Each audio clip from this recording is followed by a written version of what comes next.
Hello student, आज हम लोग डिस्कस कर रहे हैं class 12th chemistry chapter number 5 that is surface chemistry. ठीक है, तो इस सरफेस केमिस्ट्री चैप्टर में आज का जो हमारा टॉपिक है that is catalysis and enzyme catalysis. तो देखिए, कैटेलाइसिस स्टार्ट करने से पहले मैं आपको थोड़ा सा कैटेलिस्ट के बारे में आपको कुछ टर्म्स क्लियर करता हूँ।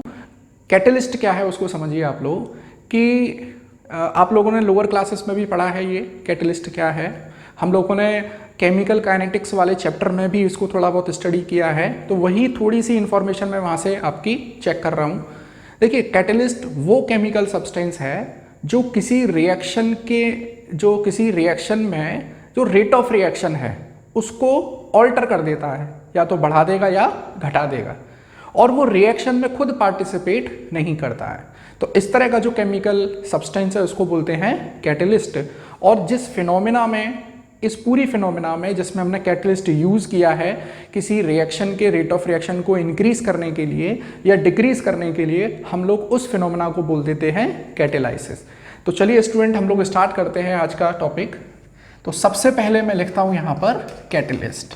ठीक है जी, तो व्हाट इज कैटेलिस्ट? डेफिनेशंस आप लोग जानते ही होंगे। It is defined as the chemical substance, it is defined as the chemical substance which alter the rate of reaction,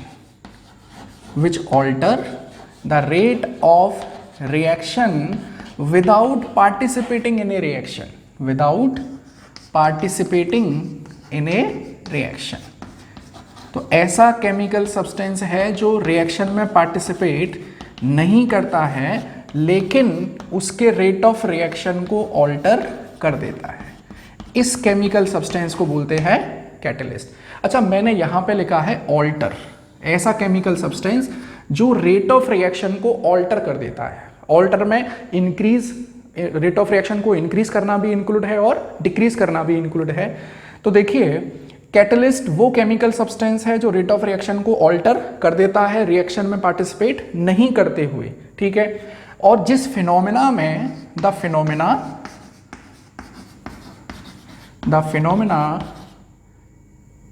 which involve the use of catalyst, which involves the use of catalyst is known as catalysis। तो आप लोगों को ये दोनों term clear हो गए कि what is catalyst and what is catalysis. ठीक है, अब आगे बढ़ते हैं कि कैटेलिस्ट रेट ऑफ रिएक्शन को बढ़ा भी सकता है और घटा भी सकता है। तो इस बेसिस पर कैटेलिस्ट के दो पार्ट बनते हैं, दो डिवीजन है। फर्स्ट है पॉजिटिव कैटेलिस्ट और दूसरा है नेगेटिव कैटेलिस्ट। तो देखिए, मैं यहाँ पे लिख देता हूँ टाइप ऑफ कैटेलिस्ट। देखिए स्टूडेंट, ये पूरा चैप्टर थियोरेटिकल है, तो इस चैप्टर के नोट मेकिंग थोड़ा सा जो प्रोसेस है वो ज़्यादा रहेगी, क्योंकि न्यूमेरिकल वगैरह इसमें कोई बनता नहीं है। तो टाइप ऑफ कैटेलिस्ट, पहला आ गया मेरे पास पॉजिटिव कैटेलिस्ट, और ये हमने टॉपिक केमिकल काइनेटिक्स में भी पढ़ा है। तो अगर आप लोग रिवीजन करना चाहें तो उस टॉपिक को भी रिवाइज कर सकते हैं। पॉजिटिव कैटेलिस्ट क्या है? ऐसा कैटेलिस्ट जो रेट ऑफ रिएक्शन को बढ़ा देता है। ठीक है, तो मैं यहाँ लिख देता हूँ the catalyst which increase the rate of reaction। अच्छा, अगर आप लोगों को पहले वाला जो केमिकल काइनेटिक्स वाला चैप्टर है, अगर उसका थोड़ा सा कॉन्सेप्ट याद है तो मैं आपको देखो बताता हूँ कि which increase the rate of reaction by decreasing the activation energy. Catalyst जो है वो रेट ऑफ रिएक्शन को बढ़ा देता है, क्यों? वो एक्टिवेशन एनर्जी को कम कर देता है। ठीक है, और जो नेगेटिव कैटेलिस्ट होगा वो एक्टिवेशन एनर्जी को बढ़ा देगा। तो which increase the rate of reaction by decreasing the activation energy, और एक्टिवेशन एनर्जी को डिनोट करते हैं EA से। ठीक है, वो है पॉजिटिव कैटेलिस्ट। हम लोग एग्जाम्पल भी पढ़ेंगे यहाँ पर, तो चलो एग्जाम्पल मैं अभी साथ ही में करा देता हूँ। जैसे एक एग्जाम्पल में लेता हूँ, मैंने लिया N2 + 3H2 और इसने आपस में रिएक्शन करके बना दिया अमोनिया। देखिए, इस प्रोसेस को जानते हैं हम लोग हैबर्स प्रोसेस के नाम से। कुछ प्रोसेस के आप लोगों को नाम भी याद रखने होंगे। दिस इज हैबर्स प्रोसेस, और यहाँ पर कैटलिस्ट यूज होता है iron, and this iron increases the rate of this reaction, that means Fe is the positive catalyst. ठीक है, ऐसे ही और बताता हूँ आपको, देखिए 2H2 प्लस O2, और यहाँ पर बन जाएगा 2H2O, और यहाँ पर कैटलिस्ट यूज किया जाता है प्लेटिनम। तो प्लेटिनम यहाँ पर एक पॉजिटिव कैटलिस्ट की तरह काम करता है। Next come to negative catalyst. Negative catalyst नाम से ही पता चल रहा है, ऐसा कैटलिस्ट जो रेट ऑफ रिएक्शन को घटा देता है। तो मैं यहां लिख देता हूं which decreases the rate of, देखो शॉर्ट में लिख देता हूं, which decreases the rate of reaction by increasing the activation energy. अब ये एक्टिवेशन एनर्जी क्या है, आप लोग केमिकल काइनेटिक्स वाले चैप्टर में जाकर और वो वीडियो वॉच कर सकते हैं दोबारा से। By increasing the activation energy. ठीक है, तो नेगेटिव कैटलिस्ट क्या होगा भाई, जो रेट ऑफ रिएक्शन को कम कर रहा है by increasing the activation energy. तो नेगेटिव कैटलिस्ट का एग्जाम्पल देखिए, नेगेटिव कैटलिस्ट का एक एग्जाम्पल आपको बताता हूं। जैसे मान लीजिए मेरे पास क्लोरोफॉर्म है, chloroform, this is the formula of chloroform, और क्लोरोफॉर्म का जो है ऑक्सीडेशन बड़ी जल्दी हो जाता है। अगर हमने क्लोरोफॉर्म को किसी बोतल में रखा हुआ है, बोतल में, और वो बोतल आधी क्लोरोफॉर्म से भरी हुई है, तो आधी क्या हो गई, उसमें एयर हो गई, एयर में क्या है, ऑक्सीजन। तो ये ऑक्सीजन की प्रेजेंस में ऑक्सीडाइज होके क्या बना देता है, CuCl2, ये CuCl2 बना देगा, और CuCl2 को बोलते हैं फॉस्जीन गैस। और ये फॉस्जीन गैस क्या है, ये पॉइजन है, ये पॉइजनस गैस है। जनरली क्लोरोफॉर्म को यूज किया जाता है किसमें, एनेस्थेटिक की तरह, बेहोश करने के लिए एनेस्थेटिक की तरह इसको यूज करते हैं। But before using it should be tested for the presence of phosgene gas. तो अगर मैंने कहीं पर क्लोरोफॉर्म को स्टोर किया हुआ है, अगर मैं उसका ऑक्सीडेशन रोकना चाहता हूं, मतलब ऑक्सीडेशन रोकने का मतलब क्या है कि ऑक्सीडेशन रिएक्शन के रेट ऑफ रिएक्शन को कम करना चाहता हूं, तो मैं यहां पे क्या करूंगा, एक नेगेटिव कैटलिस्ट यूज करूंगा। और वो नेगेटिव कैटलिस्ट क्या होता है, यहां पर C2H5OH। This ethyl alcohol work as negative catalyst in this reaction. तो आई होप आप लोगों को ये समझ में आ रहा होगा कि बेसिकली है क्या, नेगेटिव कैटलिस्ट क्या है कि जो रेट ऑफ रिएक्शन को कम कर देता है। ठीक, ऐसे मान लीजिए मेरे पास H2O2 है, हाइड्रोजन परऑक्साइड, और हाइड्रोजन परऑक्साइड बहुत जल्दी डिकम्पोज होकर बना देता है H2O plus half of oxygen. तो इसके रिएक्शन के, इसके रेट ऑफ रिएक्शन को कम करने के लिए यहाँ पे यूज कर लेते हैं ग्लिसरीन। तो यहाँ पर इस रिएक्शन में ग्लिसरीन क्या बन गया, नेगेटिव कैटलिस्ट बन गया। आई होप आप लोगों को ये समझ में आ रहा होगा पॉजिटिव कैटलिस्ट क्या है और नेगेटिव कैटलिस्ट क्या है। ठीक है, अब यहाँ पर कुछ इंपॉर्टेंट टर्म मैं आप लोगों को और बताता हूँ जो एनसीईआरटी में गिवन है। वो इंपॉर्टेंट टर्म क्या है उनको समझिए। देखिए, एक इंपॉर्टेंट टर्म है दैट इज प्रमोटर, इसको बोलते हैं प्रमोटर, ठीक है, या मोटिवेटर, और एक है इनहिबिटर, इनहिबिटर या इसको बोलते हैं पॉइजन। ठीक है, इनको एनसीईआरटी में इनकी डेफिनेशन दी गई है और ये पूछा भी जाता है बोर्ड एग्जाम्स में। तो देखिए, प्रमोटर क्या है, ऐसा कोई केमिकल सब्सटेंस जो कैटलिस्ट को प्रमोट करता है, जो कैटलिस्ट को प्रमोट करता है, मतलब कैटलिस्ट को मोटिवेटेड रखता है कि भाई तुमको ये काम करना है। और इनहिबिटर या पॉइजन वो है जो कैटलिस्ट को काम करने से रोक देता है। तो देखिए, प्रमोटर को मैं क्या लिख सकता हूं, the chemical substance which promote the catalyst, which promotes the catalyst for their action, जो कैटलिस्ट को मोटिवेट करता है, प्रमोट करता है। अब जैसे एक एग्जांपल बताता हूं आपको कि ये हैवर प्रोसेस में हमने यूज किया है N2 + 3H2 gives out 2NH3, और यहाँ पे कैटलिस्ट किया लिया है हमने Fe। तो Fe के लिए प्रमोटर यूज किया जाता है हैवर प्रोसेस में। जो कैटलिस्ट Fe है उसके साथ मोटिवेटर यूज किया जाता है मोलिब्डेनम। मोलिब्डेनम एक डी ब्लॉक एलिमेंट है, आप लोग जानते होंगे। तो Fe के साथ में मोलिब्डेनम, मैं पूरा नाम लिख देता हूं इसका, मोलिब्डेनम। ठीक है, मोलिब्डेनम जिसका सिंबल है MO, ये यूज किया जाता है। और इसी रिएक्शन में अगर Fe के साथ में कार्बन मोनोऑक्साइड यूज कर लिया तो ये कार्बन मोनोऑक्साइड Fe को अपना काम करने नहीं देगी, तो ये CO क्या बन गया, ये पॉइजन बन गया, ये इनहिबिटर बन गया। आई थिंक आप लोगों को ये दोनों टर्म समझ में आए होंगे, प्रमोटर और इनहिबिटर। अब हम लोग आते हैं, देखिए बहुत इंपॉर्टेंट टर्म है, that is type of catalysis. Catalysis समझ में आ गई है आप लोगों के, ऐसी फिनोमेना जिसमें कैटेलिस्ट यूज किया जाता है, चाहे वो पॉजिटिव कैटेलिस्ट हो चाहे वो नेगेटिव कैटेलिस्ट हो। अब मेरे पास टॉपिक है टाइप ऑफ कैटेलाइसिस। तो देखिए हम लोग दो टाइप पढ़ते हैं कैटेलाइसिस के। फर्स्ट है होमोजीनस कैटेलाइसिस। होमोजीनस कैटेलाइसिस नाम से ही पता चल रहा है, होमो मतलब यूनिफॉर्म, होमोजीनस कैटेलाइसिस। और दूसरा है heterogeneous catalysis. Heterogeneous catalysis, hetero का मतलब ही क्या हो गया, नॉन यूनिफॉर्म। अब ये क्या है होमोजीनस और हेट्रोजीनस कैटेलाइसिस, इसको हम लोग डिस्कस करते हैं। Homogeneous catalysis, what is homogeneous catalysis? देखिए होमो का मतलब है यूनिफॉर्म, तो ऐसी रिएक्शन जिसमें फिजिकल स्टेट ऑफ रिएक्टेंट और physical state of catalyst are same. तो मैं लिख सकता हूं in homogeneous catalysis physical state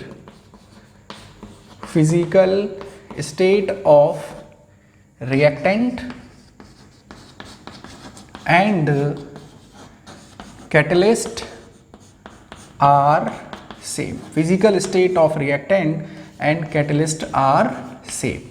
जैसे एग्जाम्पल, फॉर एग्जाम्पल देखिए होमोजीनस कैटेलिसिस का फॉर एग्जाम्पल क्या बन सकता है, देखो जहां पर फिजिकल स्टेट ऑफ रिएक्टेंट और कैटेलिस्ट की फिजिकल स्टेट सेम आ रही हो। जैसे समझिए, अब मेरे पास एक रिएक्शन है 2SO2 + O2 gives out 2SO3। अब देखिए फिजिकल स्टेट ऑफ रिएक्टेंट की बात करूं तो सल्फर डाइऑक्साइड गैस है, ऑक्सीजन गैस है, सल्फर ट्राइऑक्साइड भी गैस है। और यहां पर हम लोग कैटलिस्ट यूज करते हैं नाइट्रिक ऑक्साइड, और ये भी क्या है, गैस है। तो देखिए फिजिकल स्टेट ऑफ रिएक्टेंट क्या है, gas, physical state of catalyst क्या है, gas, that means homogeneous catalysis. तो ये था पहला एग्जाम्पल। दूसरा आते हैं हम लोग, अच्छा ये जो रिएक्शन है, इस रिएक्शन का नाम है कॉन्टैक्ट प्रोसेस। कॉन्टैक्ट प्रोसेस, ठीक है। अब आ जाइए सेकंड पर। जैसे आप लोग पढ़ेंगे 12th क्लास में ऑर्गेनिक केमिस्ट्री में पढ़ेंगे आप लोग एस्टेरिफिकेशन प्रोसेस। तो एस्टेरिफिकेशन प्रोसेस का एक उल्टा होता है ट्रांस एस्टेरिफिकेशन प्रोसेस। क्या है समझिए उसको। मान लीजिए आपके पास एक ईस्टर है CH3COO C2H5, ठीक है, इसका ये एक्वस सॉल्यूशन है और मैंने इसका करना है हाइड्रोलाइसिस, तो मैंने इसमें वाटर यूज कर लिया है, ठीक। और मैंने यहाँ पर कैटलिस्ट के तौर पे लिया है डाइल्यूट H2SO4। ये डाइल्यूट H2SO4 भी किस में है, एक्वस फॉर्म मतलब लिक्विड स्टेट में है। तो this Easter get dissociated into acid and alcohol from which the Easter is formed. आप लोग देख रहे हैं फिजिकल स्टेट ऑफ रिएक्टेंट क्या है, लिक्विड, और यहाँ पर फिजिकल स्टेट ऑफ कैटलिस्ट भी क्या है, लिक्विड।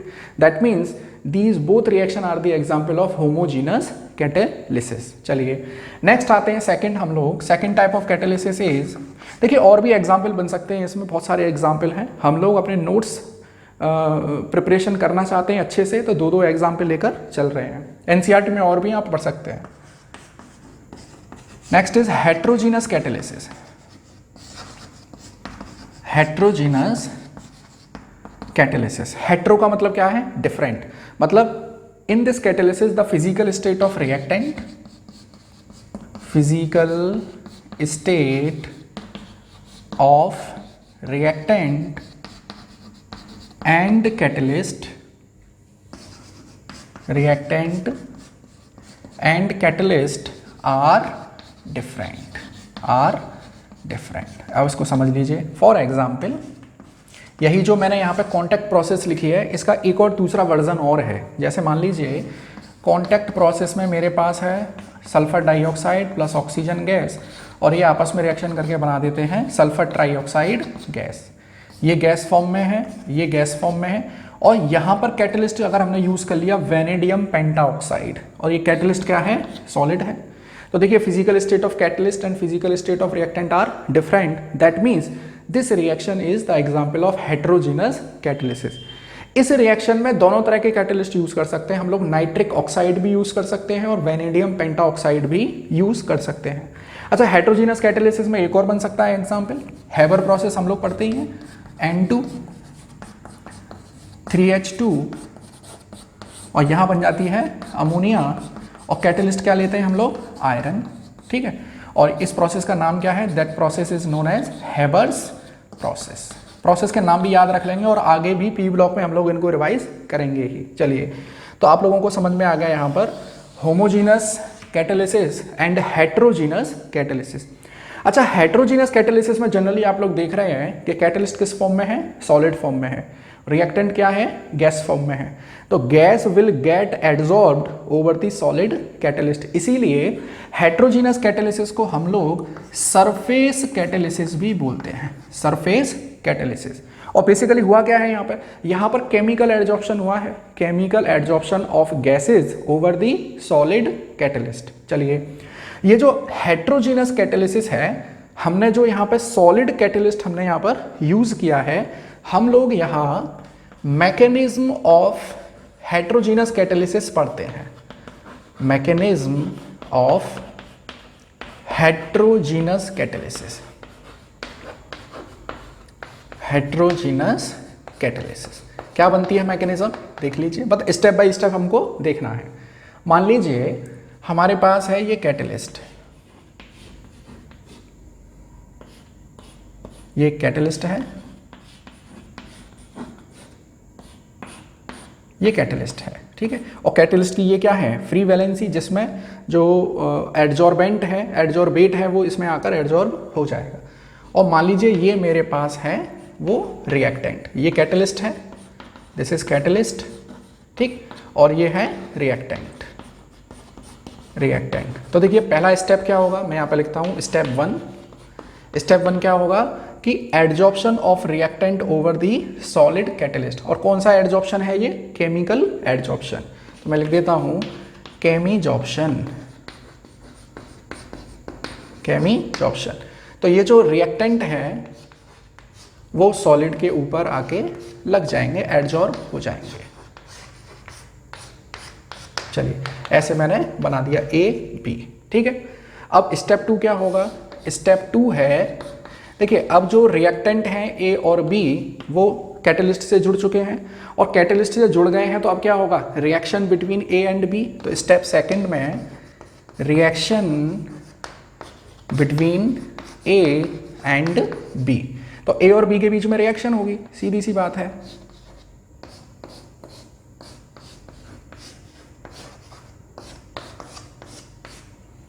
ए और बी के बीच में ये हो गई रिएक्शन, मतलब बॉन्ड फॉर्मेशन हो गया।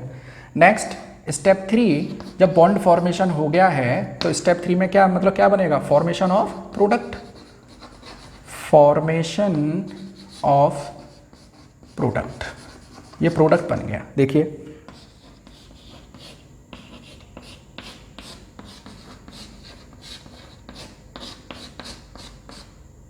यहां बन गया ए और ये बी, ठीक है। अब स्टेप फोर क्या होगा, जब फॉर्मेशन ऑफ प्रोडक्ट हो गया है तो इस प्रोडक्ट का यहां से क्या होगा, डिजॉर्प्शन।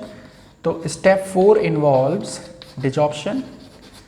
तो डिजॉर्प्शन में कैटलिस्ट हमको एज सच मिल जाएगा, कैटलिस्ट में कोई भी चेंज नहीं होगा, कैटलिस्ट तो केवल एक सरफेस प्रोवाइड करता है, और यहाँ पर हमको मिल जाएगा कि एक प्रोडक्ट ये, ठीक है।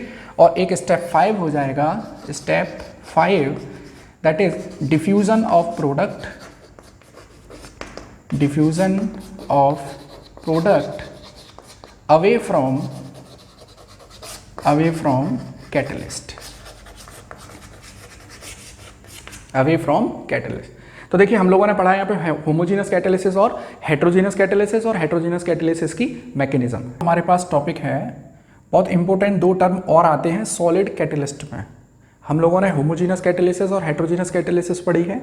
हेट्रोजीनस कैटालिसिस को सरफेस कैटालिसिस भी कहते हैं, क्योंकि यहाँ पर physical state of catalyst generally क्या है, सॉलिड है, और सॉलिड के ऊपर गैसेस का क्या हो रहा है, एडजॉर्प्शन। तो पर्टिकुलर सॉलिड कैटालिस्ट के लिए दो इंपॉर्टेंट टर्म है, मैं लिख देता हूँ यहाँ, important terms for solid catalyst, for solid catalyst. तो देखिए पहला इंपॉर्टेंट टर्म है that is activity, that is activity, ठीक है। और दूसरा एक इंपॉर्टेंट टर्म है सेलेक्टिविटी। दोनों में मेन डिफरेंस क्या है वो हम लोग समझने की कोशिश करेंगे। देखिए एक्टिविटी तो सिंपल एबिलिटी है कैटलिस्ट की कि वो रेट ऑफ रिएक्शन को ऑल्टर कर रहा है, चाहे वो रेट ऑफ रिएक्शन को इंक्रीज कर रहा हो चाहे वो रेट ऑफ रिएक्शन को डिक्रीज कर रहा हो, दैट इज द एबिलिटी। तो मैं सिंपल क्या लिख सकता हूं कि activity it may be defined as the ability of a catalyst, ability of a catalyst to perform their action. अपने काम को करने की जो एबिलिटी है उसी को क्या बोल देते हैं, एक्टिविटी बोल देते हैं, टू परफॉर्म देयर एक्शन, ठीक है। अब आते हैं हम लोग सेलेक्टिविटी पे। देखिए सेलेक्टिविटी का मतलब है कि एक पर्टिकुलर कैटलिस्ट एक पर्टिकुलर प्रोडक्ट को बनाएगा, तो हम लोग पर्टिकुलरली यहाँ पर सेलेक्ट करेंगे कि कौन सा कैटलिस्ट हमको यूज़ करना है। जैसे फॉर एग्जाम्पल मैं आपको पहले एग्जाम्पल से बताता हूँ। मेरे पास है ethanol C2H5OH, this is ethanol. और मान लीजिए मुझको इथेनॉल से बनाना है एल्डिहाइड, और वो एल्डिहाइड है CH3CHO, इसको बोलते हैं इथेनल, ठीक है। हम लोग पढ़ेंगे ऑर्गेनिक केमिस्ट्री तब डिस्कस करेंगे। तो यहाँ पर अगर मुझे इथेनॉल से इथेनल ही अगर चाहिए, सेलेक्टिव प्रोडक्ट चाहिए, तो मैं यहाँ पे एक कैटलिस्ट यूज़ करता हूँ दैट इज़ कॉपर, और यहाँ पे टेम्परेचर होता है 623 केल्विन। और एक चीज़ देखिए, अगर मुझे यहाँ इथेनॉल से अगर मुझको इथीन चाहिए CH2 डबल बॉन्ड CH2, अगर मुझको ये चाहिए तो मैं यहाँ पर यूज़ करूँगा Al2O3 और टेम्परेचर वही रहेगा सेम 623 केल्विन। तो आप लोग चेक कर पा रहे हैं, इथेनॉल से अगर इथेनॉल चाहिए तो कॉपर, अगर इथेनॉल से इथीन चाहिए तो क्या यूज़ कर रहे हैं हम लोग, एल्यूमिना। Al2O3 को बोलते हैं एल्यूमिनियम ऑक्साइड, और एल्यूमिनियम ऑक्साइड को ही बोलते हैं एल्यूमिना, ठीक है। तो आप लोग समझ पा रहे हैं कि व्हाट इज सेलेक्टिविटी, कि it is the tendency या it is the selectivity simply. Selectivity means it is the tendency of a catalyst to perform a particular action to prepare a particular product. तो selectivity को मैं यहाँ लिख देता हूँ, it is preferential activity of a catalyst, कि preferentially वो कौन सा प्रोडक्ट बनाएगा, that is known as selectivity, ठीक है। आई होप आप लोगों को ये दोनों टर्म समझ में आए होंगे। अब हम लोग बढ़ते हैं नेक्स्ट टॉपिक पर, that topic is enzyme catalysis. तो सिंपल सी बात है, पहले हम लोग एंजाइम को समझने की कोशिश करते हैं कि व्हाट इज एंजाइम। तो देखिए एंजाइम क्या है, हम लोगों ने कैटलिस्ट पढ़ा है, जो कैटलिस्ट का काम है वही एंजाइम का काम है। मतलब हम लोग क्या बोल सकते हैं कि एंजाइम में be defined as the biocatalyst, मतलब the catalyst which is use in living organism, या the catalyst which is use in biochemical reaction is known as enzyme, और the phenomena in which enzyme is used is known as enzyme catalysis. और समझिए, अगर मैं enzyme के composition की बात करूं, एंजाइम की स्ट्रक्चर की बात करूं अगर मैं, तो वो समझिए एंजाइम बेसिकली है क्या, एंजाइम एक ग्लोबुलर प्रोटीन है। Enzyme is globular protein. Protein के दो टाइप्स हैं, फाइब्रस प्रोटीन और ग्लोबुलर प्रोटीन। तो ग्लोबुलर प्रोटीन है ये एंजाइम, ठीक है। हम लोग बायोमोलिक्यूल वाला जब चैप्टर आएगा वहां पे इसको डिस्कस करेंगे। और क्वाटरनरी स्ट्रक्चर ऑफ प्रोटीन है, quaternary structure of protein important है, 1 मार्क्स में ये क्वेश्चन बनते हैं। ग्लोबुलर प्रोटीन है और क्वाटरनरी स्ट्रक्चर ऑफ प्रोटीन है, ठीक है। और इसको थोड़ा सा और पढ़ते हैं हम लोग स्ट्रक्चर में ही, कि देखिए एंजाइम का जो प्रोटीनियस पार्ट है, एंजाइम मेनली किससे बना हुआ है, प्रोटीन से। कौन सी प्रोटीन है, ग्लोबुलर प्रोटीन है, या उस स्ट्रक्चर की बेसिस पर देखें तो क्वाटरनरी स्ट्रक्चर ऑफ प्रोटीन है, ठीक है। इस प्रोटीन के साथ एक और पार्ट जुड़ा रहता है, मतलब एंजाइम के 2 पार्ट हैं, एक पार्ट तो है प्रोटीन और दूसरा पार्ट रहता है ऑर्गेनिक मॉलिक्यूल, ऑर्गेनिक या ऑर्गेनिक पार्ट लिख देता हूं मैं, ऑर्गेनिक पार्ट, ठीक है। ये जो ऑर्गेनिक पार्ट है इसको बोलते हैं प्रोस्थेटिक ग्रुप। प्रोस्थेटिक, देखिए बहुत सिंपल लैंग्वेज में मैं आपको समझा रहा हूं, कोई रिफ्रेशर आप लोग पढ़ेंगे तो बहुत समय लगेगा। और इस प्रोटीनियस पार्ट को बोलते हैं एपो एंजाइम, एपो एंजाइम। तो क्या समझ में आया कि एंजाइम का जो प्रोटीनियस पार्ट है उसको एपो एंजाइम बोलते हैं, ठीक है। और प्रोटीन के साथ जो ऑर्गेनिक पार्ट लगा हुआ है उसको बोलते हैं प्रोस्थेटिक ग्रुप, और इसी ऑर्गेनिक पार्ट को और बोलते हैं हम लोग दैट इज को एंजाइम। अब क्या समझ में आया आपके?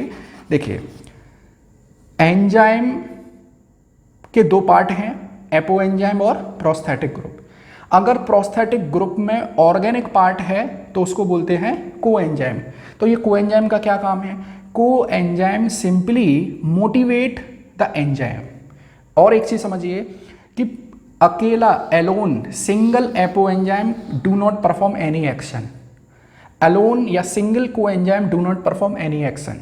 जब ये दोनों मिलते हैं, एपो एंजाइम और प्रोस्थेटिक ग्रुप दोनों मिलते हैं, तभी कोई कैटालिसिस प्रोसेस या तभी कोई एंजाइम कैटालिसिस प्रोसेस हो सकती है, ठीक है। मेरी बात जो मैं बोल रहा हूं उसको अच्छे से नोट करिएगा आप लोग। चलिए एक और पॉइंट देखिए, मेरे पास एंजाइम है और एंजाइम में क्या है? प्रोटीन तो है ही, और इस प्रोटीन वाले पार्ट को क्या बोलते हैं? Apo enzyme. Apo enzyme. और अगर एंजाइम से जो प्रोस्थेटिक ग्रुप जुड़ा हुआ है, जो प्रोस्थेटिक ग्रुप जुड़ा हुआ है, अगर वो मेटल कैटायन है, अगर वो मेटल कैटायन है तो हम लोग इस मेटल कैटायन को बोलते हैं कोफैक्टर। क्या बोलते हैं? कोफैक्टर। अच्छा, इस कोफैक्टर का वही काम है जो इस कोएंजाइम का है। इन दोनों का देखो, एपो एंजाइम के साथ प्रोस्थेटिक ग्रुप तो जुड़ा ही रहेगा, यहाँ भी और यहाँ भी। एपो एंजाइम के साथ अगर प्रोस्थेटिक ग्रुप में ऑर्गेनिक पार्ट है तो कोएंजाइम। कोएंजाइम का काम क्या है कि ये एपो एंजाइम को मोटिवेट करता है। सेम अगर एपो एंजाइम के साथ प्रोस्थेटिक ग्रुप में मेटल कैटायन प्रेजेंट है तो उसको क्या बोलेंगे? कोफैक्टर। और कोफैक्टर का क्या काम है? वही काम है जो कोएंजाइम का है। तो आई थिंक आप लोगों को कोएंजाइम और कोफैक्टर में डिफरेंस क्लियर हुआ होगा, ठीक है। कैरेक्टरिस्टिक्स ऑफ एंजाइम कैटलिस्ट या एंजाइम। Characteristics of enzymes. देखिए स्टूडेंट, मैं बिल्कुल अकॉर्डिंग टू एनसीईआरटी में आप लोगों को सारी चीज़ें कवर करा रहा हूँ, क्योंकि देखिए हमारा जो फाउंडेशन है वो एनसीईआरटी होना चाहिए। एनसीईआरटी स्ट्रॉन्ग तरीके से हम लोगों ने पढ़ी होनी चाहिए। उसके बाद आप लोग प्रैक्टिस कहीं से भी कर सकते हैं। आप लोग एनसीईआरटी पहले कवर करिए, उसके बाद न्यूमेरिकल्स के लिए आप लोग कोई भी रिफ्रेशर या कोई भी टेस्ट मॉड्यूल आप लोग फॉलो कर सकते हैं। फर्स्ट थिंग कि you have to complete NCERT. तो देखिए कैरेक्टरिस्टिक ऑफ एंजाइम में सबसे पहले मैं लिखता हूँ कि enzymes are highly specific. Enzymes are highly specific. अच्छा, स्पेसिफिक का मतलब क्या है कि एक पर्टिकुलर एंजाइम एक पर्टिकुलर रिएक्टेंट को ही कैटेलाइज करेगा, मतलब उसकी रिएक्शन को ही कैटेलाइज करेगा, उसकी रिएक्शन को ही उसकी जो स्पीड है, उसका जो रेट ऑफ रिएक्शन है उसको बढ़ाएगा। ऐसे समझिए, एक एग्जांपल से आपको बताता हूँ कि मेरे पास है यूरिया, और देखिए यूरिया का फॉर्मूला है NH2CONH2, ठीक है। और इसके डिकम्पोजिशन अगर हम लोग करते हैं तो देखिए यहाँ पर एक एंजाइम यूज़ किया जाता है दैट इज यूरिएज। एक एंजाइम है यूरिएज, ठीक। तो ये यूरिया को डिकम्पोज कर देता है और बना देता है अमोनिया, और यहाँ पर CO2 गैस निकल जाती है। अगर मैं यहाँ यूरिया में थोड़ा सा मॉडिफिकेशन कर दूँ, जैसे मान लीजिए ये तो है मेरे पास यूरिया, और मैं यहाँ यूरिया में से एक हाइड्रोजन हटा के यहाँ पर लगा दूँ CH3, तो ये क्या बन जाएगा? ये मिल जाएगा N-मिथाइल यूरिया। और अगर मैं अब यूरिएज एंजाइम से इसका डिकम्पोजिशन कराना चाहूँ तो ये रिएक्शन नहीं होगी। सिंपली क्या इससे पता चल रहा है कि enzyme is highly specific in nature. चलिए अब आते हैं हम लोग दूसरे पॉइंट पर। सेकंड पॉइंट इंपॉर्टेंट क्या है, देखिए कि they are highly efficient. Highly efficient का मतलब क्या है उसको समझिए कि इनकी क्वांटिटी बहुत कम चाहिए होती है। They required in very less amount. They required in very less amount. बहुत लेस अमाउंट में हमें इनकी आवश्यकता है। देखिए कितनी कि रेनिन एक एंजाइम है, रेनिन आप लोग देखेंगे स्टमक में, जो बायोलॉजी वाले स्टूडेंट हैं वो जानते होंगे। जो बच्चे जब तक दूध पीते हैं तो उनमें उनके स्टमक में एक प्रोटीन एंजाइम पाया जाता है जो मिल्क प्रोटीन को डाइजेस्ट करता है, दैट इज रेनिन। तो ये रेनिन का one molecule of rennin can catalyse 10 million molecule of milk. 10 million molecule of milk. आप समझ रहे हैं कि बहुत कम क्वांटिटी में हमको ये एंजाइम चाहिए। चलिए थर्ड पॉइंट हम लोग पढ़ते हैं, थर्ड कैरेक्टरिस्टिक हम लोग पढ़ते हैं, that is optimum temperature and pH. Optimum temperature and pH. तो देखिए हम लोग जानते हैं कि हमारी बॉडी में जितने भी एंजाइम्स हैं वो जनरली बॉडी टेम्परेचर पर ही काम करते हैं, और बॉडी टेम्परेचर कितना है 37 डिग्री सेल्सियस। तो they show their maximum activity at 37 degree Celsius. और पीएच का बिहेवियर अगर हम लोग देखें तो पीएच का बिहेवियर थोड़ा सा कॉम्प्लेक्स है, लेकिन फिर भी एक ऑप्टिमम पीएच जो मानी जाती है वो कितनी है, ऑप्टिमम पीएच इज 5। ठीक है, अब आते हैं हम लोग फोर्थ कैरेक्टरिस्टिक पे, that is enzyme inhibition. Fourth characteristic is enzyme inhibition. अब ये एंजाइम इनहिबिशन क्या है, देखिए इसको समझिए कि एंजाइम की एक्टिविटी को इनहिबिट करना, उसको प्रोहिबिट करना। तो देखिए कुछ जैसे एक गैस है हाइड्रोजन सल्फाइड, आप लोगों ने हाइड्रोजन साइनाइड एक पॉइजन सुना होगा, कार्बन डाइसल्फाइड सुना होगा। तो enzyme is very much sensitive to the enzyme inhibitors. अगर जरा सी भी मॉलिक्यूल प्रेजेंट है इनहिबिटर के तो वो एंजाइम पर्टिकुलर काम नहीं करेगा। ठीक है, तो ये थी कुछ कैरेक्टरिस्टिक रिगार्डिंग द एंजाइम। अब हम लोग आते हैं, देखिए स्टूडेंट, अब हम लोग पढ़ते हैं बहुत इंपॉर्टेंट टॉपिक है, that is mechanism of enzyme catalysis. Enzyme काम कैसे करते हैं उसकी एक मैकेनिज्म है, बड़ी सिंपल सी मैकेनिज्म है। ठीक है, और इसकी मैकेनिज्म को एक साइंटिस्ट थे फिशर, उन्होंने प्रपोज किया था फिशर ने, और इस थ्योरी का नाम था लॉक एंड की थ्योरी। तो ये इंपॉर्टेंट है, लॉक एंड की थ्योरी क्या बताती है हमको, मैकेनिज्म ऑफ एंजाइम कैटालिसिस के बारे में बताती है।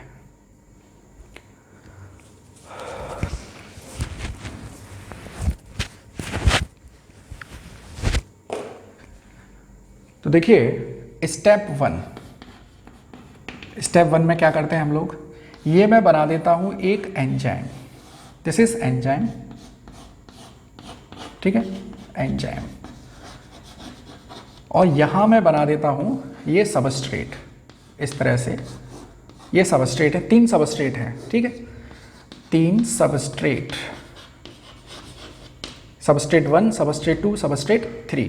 अब देखिए सेलेक्टिवली कौन सा सबस्ट्रेट इसमें फिट हो जाएगा। मान लीजिए ये एक लॉक है, तो हर लॉक की एक पर्टिकुलर की होती है, हम लोग जानते हैं।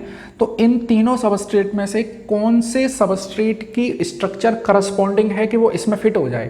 तो हम लोग देखेंगे कि इस एंजाइम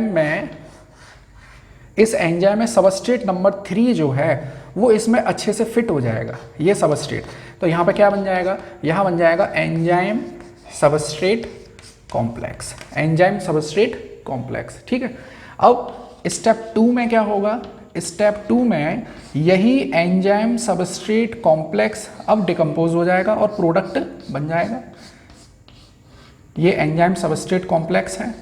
ठीक है, अब ये enzyme substrate complex get decomposed, तो एंजाइम हमको एज सच मिल जाएगा, एंजाइम जैसा था वैसा ही हमको मिल जाएगा, और जो प्रोडक्ट, ये जो सबस्ट्रेट था वो प्रोडक्ट में बदल जाएगा। मान लीजिए प्रोडक्ट हमारा कुछ ऐसा था कि हमें इस सबस्ट्रेट को डिसोसिएट करना था, तोड़ना था ऐसे। तो देखिए हमारे पास जो सबस्ट्रेट था वो डिसोसिएट हो चुका है, मतलब प्रोडक्ट बन चुका है, लेकिन एंजाइम की स्ट्रक्चर में कोई भी चेंज नहीं आया है। तो without participating in A reaction, enzyme ने इस रिएक्शन को कैटेलाइज कर दिया। तो जो काम कैटलिस्ट का है वही काम एंजाइम्स का है। चलिए, तो ये थी theory, lock and key theory proposed by the scientist Fischer. अच्छा, अब यहीं पर देखिए ये जो रिएक्शन चल रही है इसकी केमिकल काइनेटिक्स स्टडी की एक साइंटिस्ट थे माइकेलिस, और उनके साथी थे मेंटेन। तो माइकेलिस मेंटेन ने एक इक्वेशन दे दिया, बड़ा सिंपल सा, ऐसे समझिए। एक साइंटिस्ट थे माइकेलिस और एक साइंटिस्ट थे मेंटेन। तो इन दोनों ने इसी थ्योरी की, ये जो थ्योरी दी थी लॉक एंड की थ्योरी, इसकी काइनेटिक स्टडी की। तो देखिए हम लोग जैसा देख पा रहे हैं स्टेप 1 में क्या हो रहा है कि एंजाइम और सबस्ट्रेट आपस में मिलकर क्या बना देते हैं, एंजाइम सबस्ट्रेट कॉम्प्लेक्स। ठीक है, तो इसका जो रेट कांस्टेंट था वो था K1, और ये रिएक्शन बैकवर्ड डायरेक्शन में हो रही है तो उसके लिए रेट कांस्टेंट ले लिया K-1। ये रिवर्सिबल रिएक्शन है, फॉरवर्ड डायरेक्शन का रेट कांस्टेंट है K1 और बैकवर्ड डायरेक्शन का रेट कांस्टेंट है K-1, मतलब रिवर्सिबल रिएक्शन के लिए। स्टेप 2 में क्या हो रहा है देखिए, यहीं से हम लोग देखें तो जो एंजाइम सबस्ट्रेट कॉम्प्लेक्स है इट गेट डिकम्पोज्ड और एंजाइम और प्रोडक्ट हमको मिल जाता है और ये रेट कांस्टेंट है K2। तो इसकी काइनेटिक स्टडी की थी किसने, माइकेलिस एंड मेंटेन ने, और ये जो इन्होंने इक्वेशन दिए हैं इसी को बोल देते हैं माइकेलिस मेंटेन इक्वेशन। एक छोटा सा पॉइंट आपकी एनसीईआरटी में दे रखा है, ठीक है। तो ये कंप्लीट हो गया student, mechanism of enzyme catalysis और माइकेलिस एंड मेंटेन इक्वेशन। एक बहुत छोटा सा टॉपिक और दे रखा है आप लोगों के यहाँ, that is shape selective catalysis, that we are going to discuss. तो देखिए स्टूडेंट, टॉपिक है shape selective catalysis. Shape selective catalysis 11th class में भी आप लोगों ने इसको पढ़ा था। किस चैप्टर में, हाइड्रोजन वाले चैप्टर में, जब वाटर प्यूरिफिकेशन टॉपिक चल रहा था, आपने जियोलाइट पढ़ा था, ये वही है। तो देखिए शेप सेलेक्टिव कैटालिसिस में सबसे पहले आते हैं जियोलाइट। अब ये जियोलाइट हैं क्या, these zeolite are microporous aluminosilicate, microporous aluminosilicates है। इनका 3 डायमेंशनल नेटवर्क है, मतलब एल्यूमिनियम और सिलिकॉन का एक 3 डायमेंशनल नेटवर्क है। ऐसे समझ लीजिए कि इस तरह से एल्यूमिनियम और सिलिकेट का 3 डायमेंशनल नेटवर्क है इस तरह से, ठीक है। और ये बीच में ये जो पोर बन रहे हैं, ये पोर बड़े ही स्मॉलर हैं, बहुत छोटे छोटे पोर हैं ये। तो इन पोर में हम लोग जिस सब्सटेंस को प्यूरिफाई करना चाहते हैं वो इसमें फंस जाता है। जो वाटर प्यूरिफिकेशन कर रहे थे हम लोग, हार्ड वाटर को प्यूरिफाई कर रहे थे with the help of zeolite, उसका मेन कॉन्सेप्ट यही था। तो शेप सेलेक्टिव कैटालिसिस में होता क्या है कि जिसका साइज इन पोर के साइज के लगभग बराबर है वो इसमें फंस जाते हैं और उनको प्यूरिफाई कर लिया जाता है। तो ये जो जियोलाइट है इनके 3 इंपॉर्टेंट एग्जाम्पल हैं। एक है फॉजसाइट, एक बार बोर्ड में क्वेश्चन पूछा गया है कि नेम 1 जियोलाइट, तो दैट इज फॉजसाइट। दूसरा है ZSM5, ये इंपॉर्टेंट है। ZSM5 ये वो जियोलाइट है जो एल्कोहल से पेट्रोल बनाने के लिए यूज होता है। एल्कोहल से क्या बना देता है, गैसोलीन, जिसको पेट्रोल बोलते हैं। और एक है लिंडे ए, ठीक है। तो 3 जियोलाइट है हमारे पास, फॉजसाइट, ZSM5 और लिंडे ए। तो ये था हमारे पास शेप सेलेक्टिव कैटालिसिस। ज़्यादा कुछ नहीं है इसमें, आप लोगों को 3 एग्जाम्पल याद रखने हैं। और what is zeolite, they are 3 dimensional microporous aluminosilicate, ठीक है।